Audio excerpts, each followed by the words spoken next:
Wiretunes Music.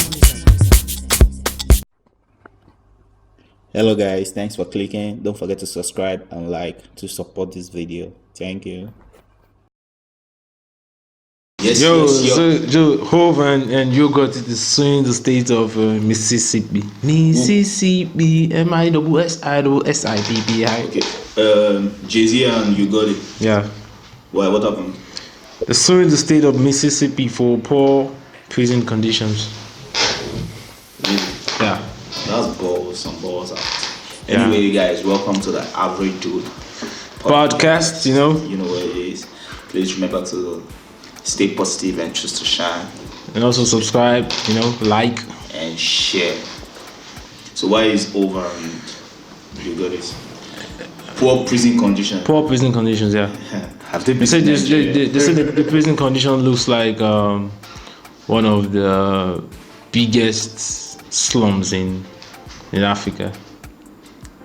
Nah, that's just me making it up. I will just go. But anyways, I think it's a good movie, you know. Yeah, it's a good movie. It's a good movie. The whole prison reform and everything. Just really trying in the whole like fighting for black people kind of thing. So, Yeah, Jay-Z the Messiah. you know, I was thinking about something like recently, like after our last episode, we were talking about Ludacris and Gabon citizenship. And all that. So I was thinking like all these guys, like especially the celebrities that are taking citizenship, like they should maybe be contesting for like a post, political post In the country, like in the country. immediately. Not immediately, like I'm suggesting, and I feel that it's the only way, it's the best way for Africans to move forward.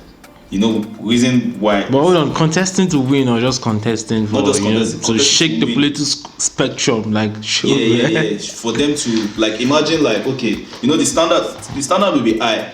Let's say okay, Recross have been to Nigeria now. Let's say Recross becomes like commissioner for works or minister for works. Yeah. In Nigeria now. But that one is not a political post now. It's appointed. The minister is not. Let's say commissioner is. No, it's the same thing. Commissioner is on the state level. Post? Commissioner is on the state level. Minister is on the federal level. Okay, let's say there's someone appointed them just for a post where they will do a job. You get that they're supposed to be accounted for the people. Yeah. You know, like the expectations that people expect from them will be different from the local politicians. Because people will look at them like, these ones that are from Yankee at least supposed to get sense and not supposed to corrupt. I think this reasoning is extreme. It's extreme. Anyway, well, what made me like think about it was also includes like the Omoyele Sowore arrest. Yeah. Like okay now, they arrested Sowore and he was released after American intervention. And if you read the letter, what they kind of focused on in that letter was they were mentioning that a New Jersey resident. Oh, the guy, is it dual citizenship?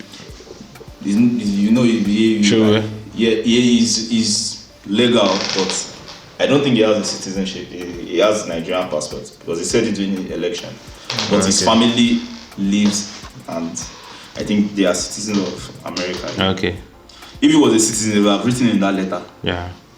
But they kept on emphasizing on the fact that he's a New Jersey resident and he needs to be home with his family. Okay. You get? Yeah. So that was why I was like, this the only way for both black people in both Africa and America to succeed and to help other people in their area. It's not just Africa, like it's just not just in Nigeria. I feel like you have to have dual citizenship. Anyways, to improve, you get. If Sowore is not a New Jersey resident as stated in the letter, he will still be in prison now. Yes, I'm sure. See Shehu Sunday now. That one now, nobody is claiming him. He doesn't have US citizenship. Is he still imprisoned? Yes, now. He's still yes. Now people are forgotten. Who is talking about him. Nobody's talking about him now. The only thing is himself that is just making statement. I am here. They are framing me. Blah blah blah. Yeah. Everybody's talking about Amotekun. They are forgotten about. they are forgotten about him. So and the same thing goes to the black Americans there too. Yeah. Like if you are there, if I feel they respect them more. Like if you have like other passports, especially African passport. Because if something happens to that's why maybe many of them you hear stories of some Africans have more, how will I say it? Entitlement. Yeah, or because it becomes something a governmental thing, and no one wants to. Yeah, I get the point. Yeah. So the point. It's the same thing. It will be easier for an African man now like this to be in America, that is working in America, that has dual citizenship, maybe finally get citizenship in America. Yeah. To help other Americans that are like underprivileged. Because he's not American. They are, even some of them used to complain. Like I was watching some video where some people were complaining that what really started this African American and Africans dislike. Like one guy was like, look at all these Africans. They even have access to some of these welfare businesses. Like they give, because they see them as foreigners, they give them access to some businesses. Yeah. Like chances or maybe loans than the African Americans. Okay. So they are kind of, it's like, even in America, like if you are like a middle class, the middle class classes is white, foreigner, African foreigner, then the African Americans. You get. Okay. So I just feel like both of us can help each other. Yeah, that's true. If the Ludacris and Rick Ross can come and become commissioner in Lagos, and who's going to appoint them then? Who's going to appoint them? Nobody's going to appoint them because they will believe that these guys won't be corrupt. How are they going to contest and win election? No way. They will win now. No way. No. Cardi that came to Nigeria, everyone scattered. Banky W did not win the election. Citizenship. Banky W did not win the election. Because it's one of our own. They'll be like, you don't sabi anything, Joe. But if it's Cardi, they'll say, she will bring Yankee. That's when you know that we Nigerians do critical thinking. Anyways, should we get right into our quote of the day? Let's talk about how the week has been, though. How has the week been? The week has what have you been crazy. Doing this week? Did you hear any new music? Yeah, new music? This week, okay, let's talk about the week. Finally, it's climate change is real. Really. You believe now? Yes, I know climate change is real, like a long time ago, but like normally it's supposed to be like raining and maybe not just raining, like snowing since like 2 weeks ago, since like New Year's Day. Normally it snows here. Yeah. But just this week for like it's true. 2 January is now snow, but now no snow. Just. But I think it's the virus that is out there that kept the snow away. Yeah. But the snow is supposed to fall and take the virus away. Okay. So there's something spiritual there. Now what about me? My week has been hectic work. I've been writing election campaign strategy. Man, that shit is mad. Yeah, you still have been thinking like this. There's no real election campaign strategy. There's no authentic one that you can see on the internet. So you just see a template on how you should write it. No exact one, and it's mad. That's why Donald Trump won. Because to win an election, to have a campaign strategy, you don't have to have a strategy. That's why politicians are liars. No, you need strategy. How do you plan your own movement? Do you know that since Donald Trump won, a lot of people studied Donald Trump and they are like, this might actually be like a very, very good way. I was even going into there, but I'm going there into in the African perspective. I'm also writing something. The title of what I'm writing is Populism on the Rise in Africa. The case study is Kenya and Zambia. I know Donald Trump is classified as one of the front runner on populism, the populism anti-elitist movement. Since Donald Trump came into power and spread all this populism, or is it nationalists? What do we say? It's populism. It's populism. The way it's caught, we will say, it's fire in Europe. It was very fast. True. Like, it was crazy. And we've seen that type in Africa as well. Jacob Zuma is a populist. No, it's different. The populism listen, they are doing it for money. No, it's not for money. You need to understand the concept of populism first. Anti-elitist. Okay. So it's a strategy to win election that you go against the elite in society. You get more poor people. Every country has more poor people. You get them on your back and on your wave. So that's it. In Africa, it's different. That's what I posted on my Instagram. If you check my Instagram, you see the difference between, I think my assumption is that the difference between African populism and European populism, specifically European populism, is we are fighting against ourselves and they are fighting against us. And I mean this in the concept of migration. Because our own populism is, our leaders are trying to pay attention and get appeal from ethno-linguistic people. It's about various ethnic groups in Nigeria, but in Europe, it's about the immigrants. Say we don't want them in. Do you think Nigeria is a populist behavior or a nationalistic behavior? I don't think so. I think Showell can be classified as a populist. Why? He was anti-elitist. Okay, wait. What's the difference between nationalism and populism? Nationalism is a strong feeling of likeness for your nation. Then what's populism? Populism is a way to win elections. It's a strategy. Your rhetorics. Oh, okay, now I get. Yeah. So every populist is a nationalist. Every populist leader is a nationalist. No, I don't get. Of course, let me explain myself. My understanding of nationalist behavior is that us and us alone, like Donald Trump's always saying, America and America alone.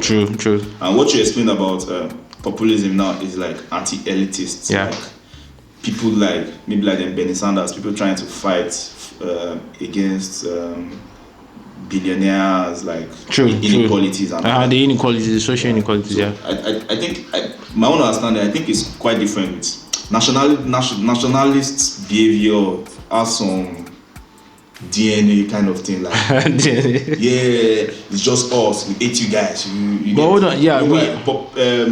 Populism seems like they are fighting the elite, like you people are becoming too rich, like let the wealth kind of spread. But I don't think there should be any comparison between populists and nationalists, because you realize that nationalists are fighting against foreigners, but populists are fighting within that society, within that country. So it's about the rich and poor, the whole wealth gap and everything. So that's it. African populism is just it's caused by poverty, majorly poverty, and our elites.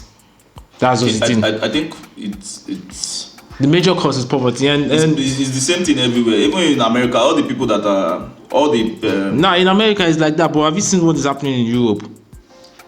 What? To win election in Europe, let's take. Yeah, I think we mentioned this since before. Donald Trump won, everybody started trying to follow the Donald Trump way. Yeah. And even though it has been causing a lot of violence and division, but the same people are still winning. For example, like in the UK now, Boris Johnson still won, conservative. Everybody almost most of the shows I watched, they were like everybody thought Labour would win. They were on Twitter, blah blah blah. Like they always say in Nigeria, it's the same thing in the UK. Twitter votes don't count. If you are reading Twitter, you think Labour Party will have won, but look at what happened. And then the question in my writing was, how is it possible that these leaders are able to maintain this rhetoric in the urban poor society and not set aside the people that are poor in the rural area? Because if you think about it, there's the urban poor, there's the rural poor. The urban poor people are different in ideology. They're thinking things about wealth gap and all those things. They're thinking about like urban thinking, but they're poor. They're seeing big buildings, they're seeing skyscrapers, and they're still poor. There's a different thinking than people in the rural area. People in the rural area are thinking about agriculture, different things. So those are the questions I was asking. How do they manage to, spread the same idea and gather votes from these two parts of the country? I understand, because I think I have a good answer for itself. Yeah. Like, it's very easy. Mm-hmm. The person that is spreading, most of the time, the person that comes out and tries to spread that rhetoric, is always the billionaires, because they want to win. Of course. They spend the money. Yeah. So that means the billionaires are in the upper class. Yeah. Mm-hmm. So now, but they identify themselves as. No, they won't identify. No, they should identify. No. Like, look at most of them. Like, see Donald Trump now. All these billionaires are trying to flood the American whatever Bloomberg. All these guys, or people who are like, no, we already had Donald Trump, and even other guys that come out. Maybe people from the middle class. Yeah. So there are three major classes. Let me just put it doesn't have to be a billionaire. There are three major classes. There's upper class, middle class, and a rural class.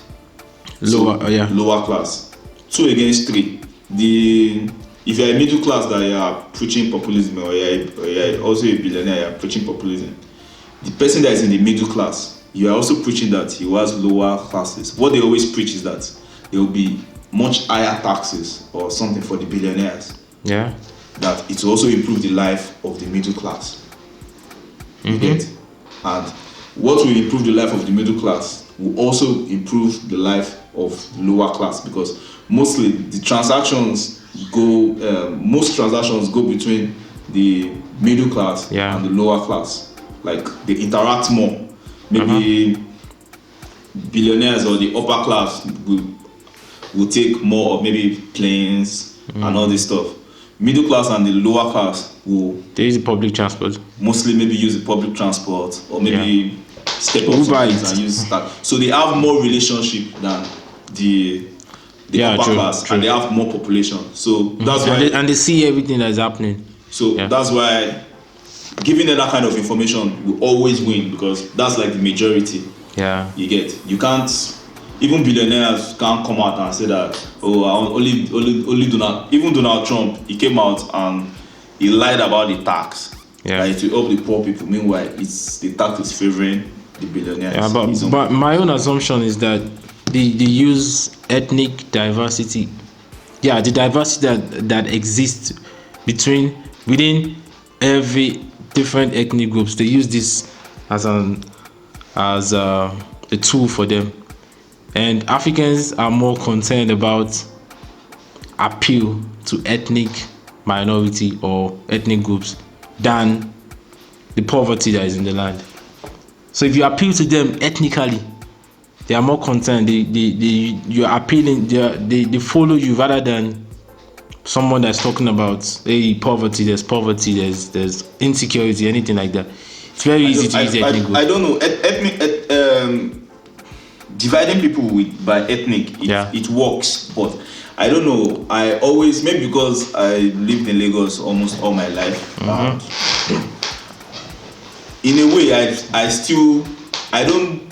Nigerians we are tribalistic, but I don't think in a major kind of racism kind of way. Yeah, it's not. You can't even call it racism. I think what we just do is it's not as deep as racism. It's not as evil as racism. It's not as evil as racism. Even the evil tribalism is just maybe there's a misunderstanding. There's a war starts, like all those ones in Rwanda and all that. Yeah. It's still not racism. Something happened. It's like a normal war. That has to be political. Of course, it's political. It started as political, then it became hatred and all that. But it's still not racism. It at least is war. Other countries go to war with each other, and you can have misunderstanding with people, but it's not racism. Racism is just wake up for no reason. You don't like this person. At least they had tribes that fight each other. They have reason to fight themselves. Racism, they don't have a reason to. Yeah. So that one is like a different kind of thing. So I just think in Nigeria we don't have that. I know that we like tribe. Like, it's like we like our culture. Each tribe likes their culture, and what they do majorly is just abuse this one, or just like differences from different culture. And because almost a quarter of Nigerians live in like the capital cities across Nigeria, so all the cultures are mixed. So me, I don't really see Nigerians as this tribalistic. That's one of the things that Showell tried to expose during his campaign and traveling. Like everybody, like almost everybody in Nigeria, they think the same. We have the same problem. It's just like the leaders that try to say, oh, they are using they are the one playing the game of this. They use tribal stuff to play it. They use tribe to play it, and that's how they always get to us by using that tribe thing to play the game. Yeah, I don't think I don't think it works. Of course it works. That's why I made my assumption that we are I don't think it works I don't think that's what is working in Nigeria. Maybe not in Nigeria, but other places. That's why I said maybe that I don't think it works in Nigeria. What works in Nigeria is just money. Money. Nigerians love the bag. I don't want to mention name, or maybe with time I will still mention name. Like name dropping, Hall of Fame popping. The biggest name drop, the biggest snitch in Southwest right now. Is one of the biggest leaders.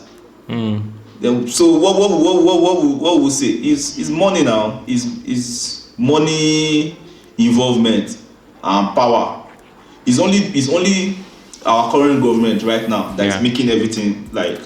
Now you can say it's tribalistic. But we are saying like they have like a movement, like a nationalist movement. Because everything now you hear, they want this, they want this to happen. They want this. They want to. One day you just hear that they want to start making some laws. Like in the north now, like a lot of Sharia laws are flowing everywhere. So you start saying that this one is national. This is like the first time like in Nigeria that is these kind of things are happening. Like some other groups want to do something.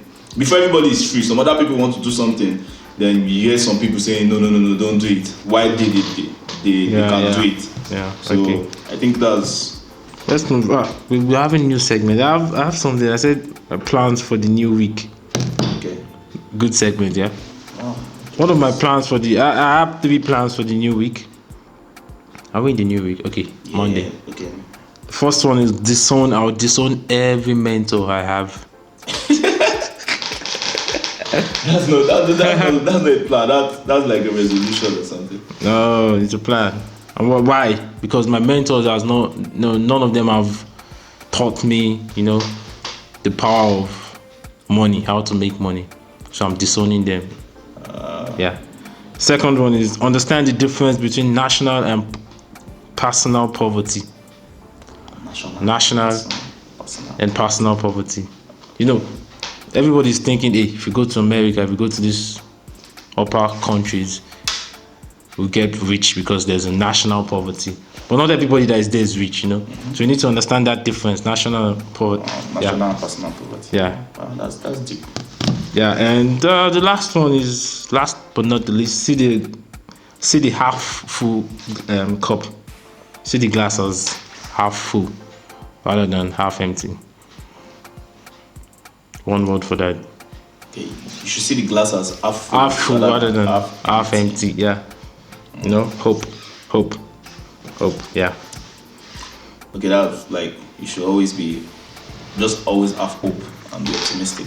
Yeah, the hope is not the best word. Say be positive. Hope is positive now. No, hope is like you're waiting for something. Yeah. But you already have the glass. Okay. You're looking at it. Just go get it. Be positive about getting it. Okay. I don't know. Literal explanation. Yeah. Okay, when are we giving Momo of the week? I'm thinking we should give Hero of the week. I have a Hero of the week. It's been trending for 2 weeks now. Really? Forgot to talk about it last month. When we are giving Momo of the week, we give Why should it be together here? Yeah, because word and opposite. Okay. Alright. So my African proverb: teeth do not see poverty. Teeth. What? My African proverb: teeth do not see poverty. A teeth.